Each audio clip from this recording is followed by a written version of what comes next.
क्या आप जानते हैं मां गंगा को पृथ्वी पर क्यों उतरना पड़ा और कैसे स्थापित हुआ त्र्यंबकेश्वर ज्योतिर्लिंग? आइए जानते हैं इस दिव्य रहस्य को। बहुत समय पहले नासिक के ब्रह्मगिरी पर्वत के पास रहते थे आर्षि गौतम। धार्मिक, विनम्र और करुणामय। उनके आश्रम में कभी अन्न की कमी नहीं रहती थी। जो भी भूखा आता वे स्वयं भोजन कराते।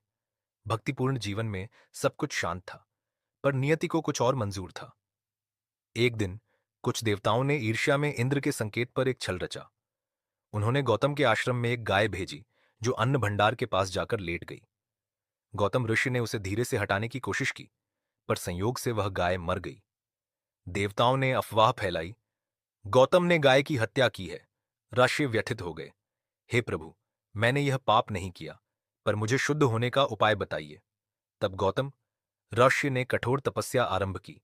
महीनों तक केवल वायु पर जीवित रहे और भगवान शिव का स्मरण करते रहे। हे महादेव, मेरे इस कलंक को मिटा दो। शिव प्रसन्न हुए और उनके सामने त्र्यंबकेश्वर रूप में प्रकट हुए, 3 नेत्रों से दीप्तिमान, संपूर्ण सृष्टि को प्रकाशित करते हुए। गौतम ने कहा, प्रभु, जब तक गंगा स्वयं पृथ्वी पर नहीं उतरती मेरी आत्मा शुद्ध नहीं हो सकती। भगवान शिव मुस्कुराए और बोले, गंगा तेरे तप से पृथ्वी पर उतरेगी, पर पहले वह मेरे जटाओं से प्रवाहित होगी। तभी आकाश में बिजली कौंधी और स्वर्ग से गंगा की धारा उतरने लगी। भगवान शिव ने उसे अपनी जटाओं में बांध लिया, फिर धीरे धीरे उसे मुक्त किया ताकि उसकी धार पृथ्वी को न बहा ले जाए। वह गंगा त्रियंबक पर्वत पर उतरी और वहीं से बहने लगी गौमुखी गंगा, जिसे आज हम गोदावरी नदी के नाम से जानते हैं।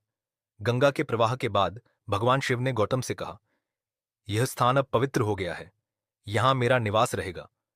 और वहां प्रकट हुआ ज्योतिर्लिंग त्र्यंबकेश्वर। इस लिंग में ब्रह्मा, विष्णु और महेश, तीनों देव एक साथ विद्यमान हैं। इसलिए इसे त्र्यंबक, 3 नेत्रों वाला कहा जाता है।